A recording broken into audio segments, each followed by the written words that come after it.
امام رضا علیہ السلام نے ارشاد فرمایا ہے اللہم صلی علی محمد و آل محمد، روز عید غدیر میرے جد علی بن ابی طالب کی ولایت کو ماننے والوں کی مثال ویسی ہے کہ جو فرشتوں کی مانند ہیں جنہوں نے حضرت آدم علیہ السلام کو سجدہ کیا تھا حکم خدا سے، اور جو علی کی ولایت سے انکار کرتے اس کی مثال اس ابلیس کی سی ہے کہ جس نے سجدہ کرنے سے انکار کر دیا تھا۔ یہ حدیث امام رضا علیہ السلام ہے۔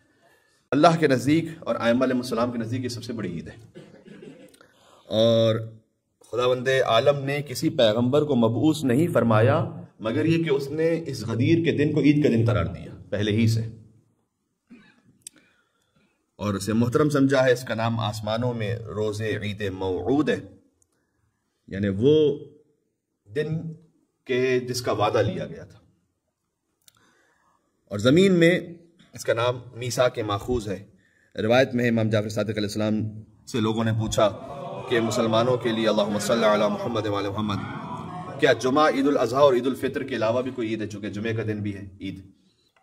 خود امام رضا اسلام کی اسی حدیث میں جس کا پہلے ہم نے حوالہ دیا، اس میں امام نے یہ بھی فرمایا کہ اللہ نے عید یہ 4 دن قرار دیے ہیں، روز جمعہ، عید الفطر، عید الاضحیٰ، عید غدیر۔ اپنے امام نے فرمایا کہ عید غدیر کی مثال قیامت میں ان تمام عیدوں میں ویسی ہوگی کل قمر بین الکواکب، جیسے ستاروں کے درمیان ایک چاند ہوتا ہے، اتنا زیادہ روشن، سبحان اللہ۔ اور کیا اس کے علاوہ بھی کوئی عید ہے؟ جب امام سے پوچھا گیا جمعہ، عید الاضحیٰ، عید الفطر کے علاوہ، تو امام نے فرمایا کہ ہاں وہ عید جس کی عزت سب سے زیادہ ہے، سبحان اللہ۔ راوی نے پوچھا وہ کون سی عید ہے؟ فرمایا وہ دن جس دن رسول خدا نے امیر المومنین کو اپنی خلافت کے لیے منصوب فرمایا، اور فرمایا کہ جس کا میں مولا اور آقا ہوں اس کے علی بھی مولا اور آقا ہے، اور وہ 18 ذی الحج ہے۔ راوی نے پوچھا کہ اس روز کون سے کام کرنے چاہیے؟ امام نے فرمایا کہ روزہ رکھنا چاہیے، عبادت کرنی چاہیے، محمد اور آل محمد علیہ السلام کو یاد کرنا چاہیے، اور ان پر درود بھیجنا چاہیے۔ اللہم صلی علی محمد و آل محمد۔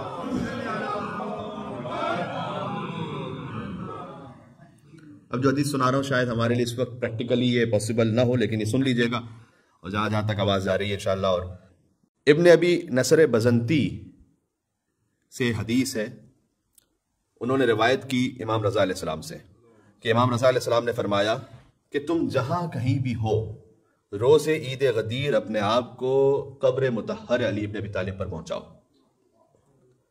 کہ یقیناً خداوند متعال اس روز ہر مومن اور مومنہ کے 60 سال کے گناہوں کو معاف فرماتا ہے، اور اس دن آتش جہنم سے اس سے دگنا آزاد کرتا ہے جتنا ماہ رمضان شب قدر اور شب عید فطر میں آزاد کرتا ہے، سبحان اللہ۔ پھر فرمایا اس دن برادر مومن کو 1 درہم دینا 1000 درہم دینے کے برابر ہے، سبحان اللہ۔ اور فرمایا کہ اس دن اپنے برادر ایمانی کے ساتھ احسان کرو اور مومن و مومنات کو خوش کرو۔ یہ آپ کو باقاعدہ عید غدیر کی سیلیبریشنز میں احادیث میں ملے گا کہ مومن کو آپ خوش کیجئے۔ تو اس کا مطلب ضروری نہیں کہ آپ گھر کے باہر ہی کوئی مومن مومنہ ڈھونڈے، گھر کے اندر بھی ہیں، انہیں بھی آپ خوش کر سکتے ہیں۔ تو وہ کہتے ہیں نا کہ ایک دن سے 2 شکار ہو جائیں گے، غدیر کا ثواب بھی مل جائے گا، گھر کا ماحول بھی اچھا ہو جائے گا۔ تو آپ کوئی اچھا سا تحفہ عید غدیر کی خوشی کی نیت سے انشاءاللہ دیجئے اپنی شریک حیات کو، اور بچوں کو بھی دیجئے، کہ بہرحال انہیں یہ یاد رہے، اور کاش یہ پریکٹس نارمل ہو سکے کہ مثلا سارے بچوں کو پتا ہو اور خانم کو بھی مثلا پتا ہو کہ بھئی عید غدیر جو ہے کوئی بہترین تحفہ ملے گا۔ اسی ذریعے سے عید غدیر، یعنی ہم کہتے ہیں نا غدیر کو فقط منائیں نہیں، غدیر کو برپا کریں، غدیر کو برپا کریں۔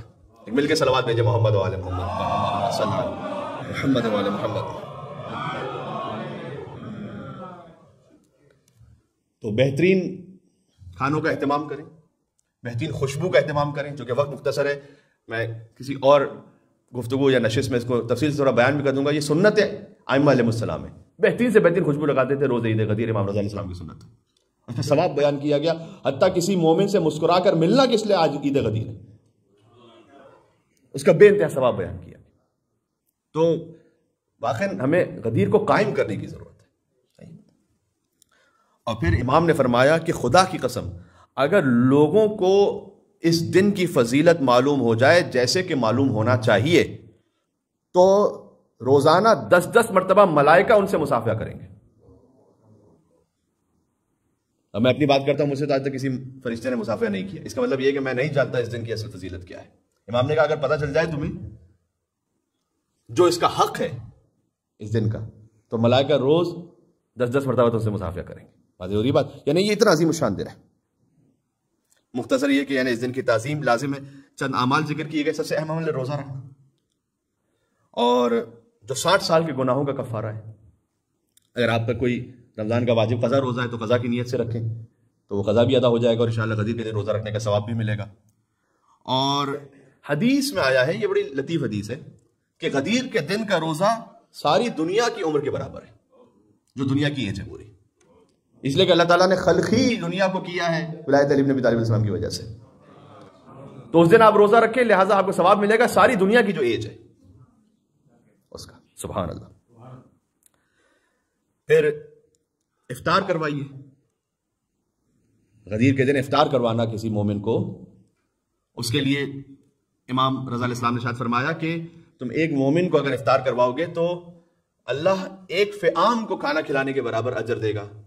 ابھی میں بتاتا ہوں فعام کیا ہے۔ پھر امام نے کہا نہیں، 2 فعام، 3 فعام، 4 فعام، اور یہاں تک کہ 10 فعام امام نے کہے۔ فعام کا مطلب ہوتا ہے گروہ ایک۔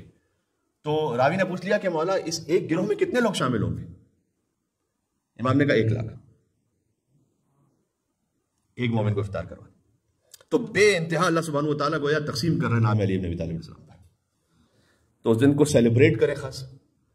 میں نے جیسے آپ سے کہا کہ باقاعدہ گھر میں کوئی خوشی منائے، بچوں کو یہ پتہ ہو، ان کو کوئی اچھا سا ایسا کوئی، میں یہ نہیں کہوں گا کہ ٹوائے وغیرہ یوں دلوا دیں کہ جو بعد میں ان کے لیے کسی کام کرنا ہو، ایک دن کھیل کے انہوں نے پھینک دیا، کوئی ایسی چیز دلائیں انہیں، کوئی اچھی سی کہ جو ان کے لیے مفید بھی رہے اور انہیں یاد رہے کہ ہاں مثلا بابا نے ہمیں دلایا تھا، غدیر کے دن دلایا تھا۔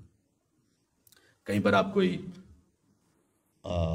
سیر و تفریح کے لیے جائیں، کوئی ایسا اہتمام کریں اور بچوں کو یہ بتائیں اور انہیں خوشی دیں۔